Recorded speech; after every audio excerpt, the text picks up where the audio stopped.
आज हम घूमेंगे, फिरेंगे और देखेंगे मेरा गांव।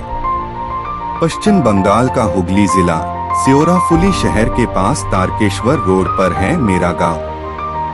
सावन के महीने में भारी संख्या में कावड़ यात्री तारकेश्वर रोड से गुजरते हुए महादेव के धाम तारकेश्वर मंदिर की ओर जाते हैं। इस समय उनकी भीड़ और उनके भक्ति भाव को देखने का अलग ही आनंद आता है।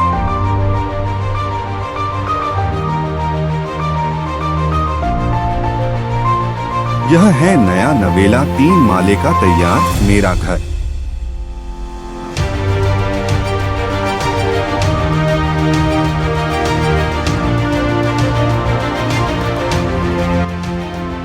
और घर से थोड़ी दूर पर है हमारी जमीन और तालाब। और हमारी जमीन के ठीक पास में है माँ भवानी का मंदिर। चैत्र के महीने में माँ भवानी की मूर्ति आती है और एक भव्य पूजा का आयोजन होता है। यह मंदिर 2017 में बनकर तैयार हुआ और मां भवानी की कृपा से इस मंदिर निर्माण में हमने हमारी क्षमता के अनुसार दान करके इसके निर्माण में योगदान दिया। हमारे इस योगदान का सारा लेखा जोखा एक नेम प्लेट के रूप में इस मंदिर में लगाया गया है। यह नेम प्लेट बांग्ला भाषा में है, तो हो सकता है आपको समझने में थोड़ी कठिनाई आए। नेम प्लेट पर मेरे दादा दादी, माता पिता और मेरे भाई का नाम लिखा है।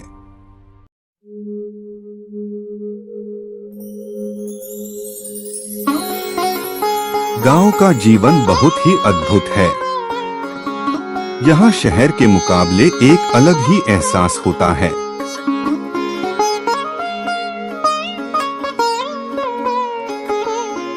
एक दिन हम सब हमारे तालाब पर मछली पकड़ने गए थे। पूरे दिन वहाँ खूब मजे किए। अलग अलग छोटी बड़ी मछलियाँ हमने पकड़ी। तकरीबन 14 किलो तक की मछलियाँ हम पकड़ के घर ले आए थे। पूरा दिन फिशिंग करने के बाद सबसे बड़ी वाली मछली शाम को हाथ लगी और तेज बारिश होने के कारण पकड़ना उसे काफी मुश्किल भी था, लेकिन जैसे तैसे हमने उसको पकड़ लिया।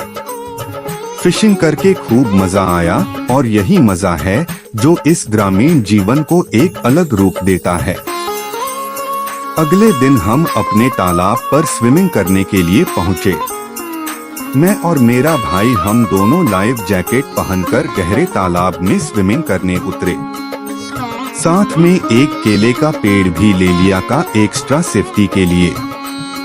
गर्म मौसम में ठंडे पानी पर स्विमिंग करने में खूब मजा आया। इस बार हमने हमारी जमीन पर नारियल, कटहल, आम जैसे कई सारे 100 से भी ज्यादा पेड़ लगाए हैं। इतने सारे पेड़ लगाना बहुत मुश्किल था। कुछ दिन लगे और काफी खर्चा भी हुआ, पर काम पूरा हो ही गया। उम्मीद है जब यह पेड़ बड़े हो जाएंगे तो हमें फल देंगे।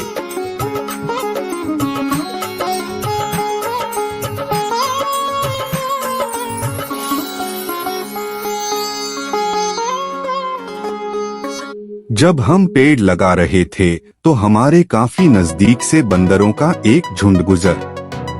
गांव में ऐसे बंदरों की टोलियां घूमती रहती हैं। कभी किसी के घर के ऊपर तो कभी ऐसे ही पेड़ों पर यह बंदर ऐसी खेलते रहते हैं, झूलते रहते हैं।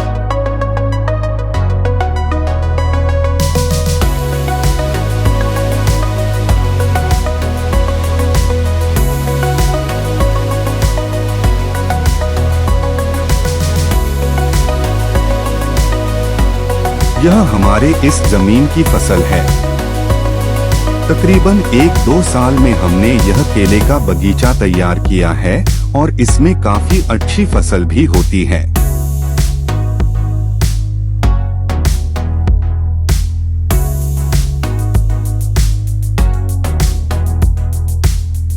गर्मियों के मौसम में गांव के सड़कों से गुजरते हुए हर तरफ पेड़ों पर आम देखने को मिल जाएंगे।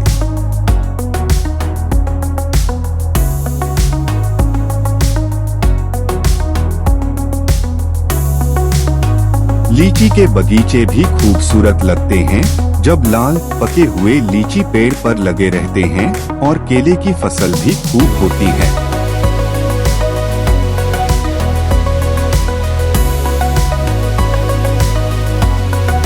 एक दिन मैं अपने आम के बगीचे की तरफ गया था। पेड़ पर पके हुए ताजा आमों को देखकर कुछ तोड़ने की लालच भी आई, तो कुछ आम भी तोड़े मैंने और इतने सारे पेड़ों के बीच में बहुत ही अच्छा लग रहा था, मानो किसी घने जंगल के बीच में खड़ा हूँ।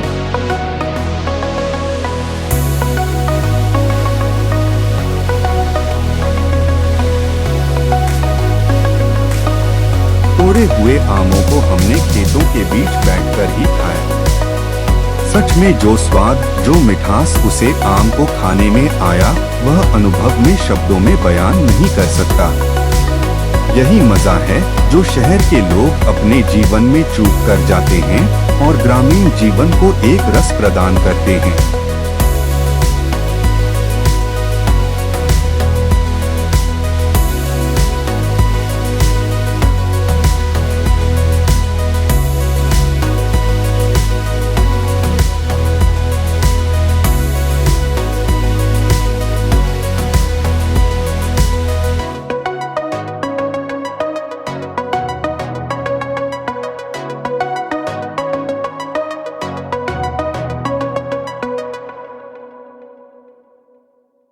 गांव से थोड़ी दूर चले तो मां गंगा के दर्शन होते हैं।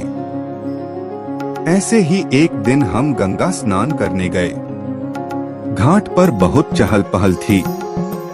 कई श्रद्धालु गंगा स्नान करने आए हुए थे। उनके बीच हम भी पानी में उतरे और खूब मस्ती की। इतने विशालकाय नदी में एक अलग उत्साह आ रहा था।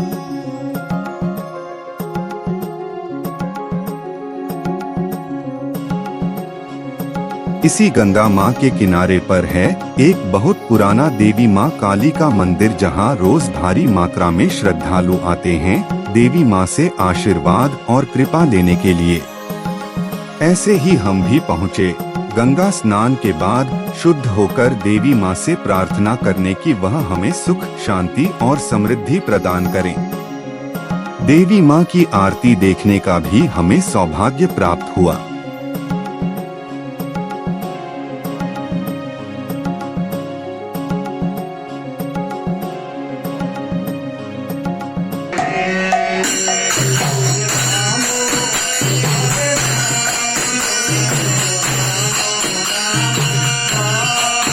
कुछ दिन बाद मैं अपने मामा जी के घर गया था। वहाँ कीर्तन भजन का आयोजन किया गया था। कुछ गीत मैंने भी सुनाए। सबको खूब अच्छा लगा। सबने काफी तारीफ भी की।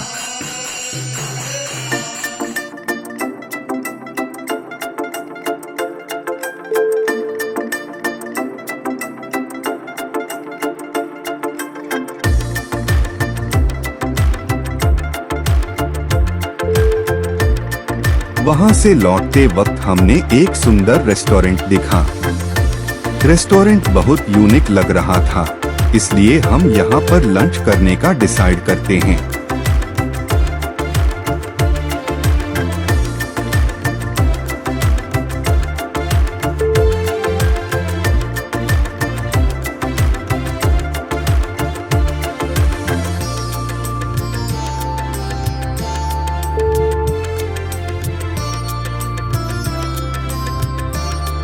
रेस्टोरेंट के अंदर का माहौल काफी अच्छा था।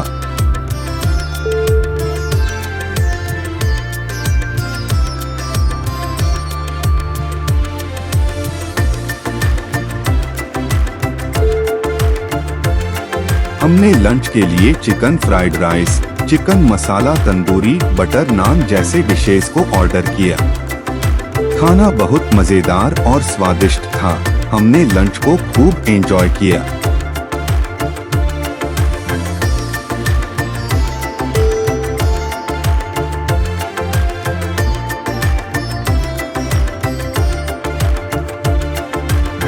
एक और दिन हमने अपने रिश्तेदारों को दोपहर के भोजन के लिए आमंत्रित किया।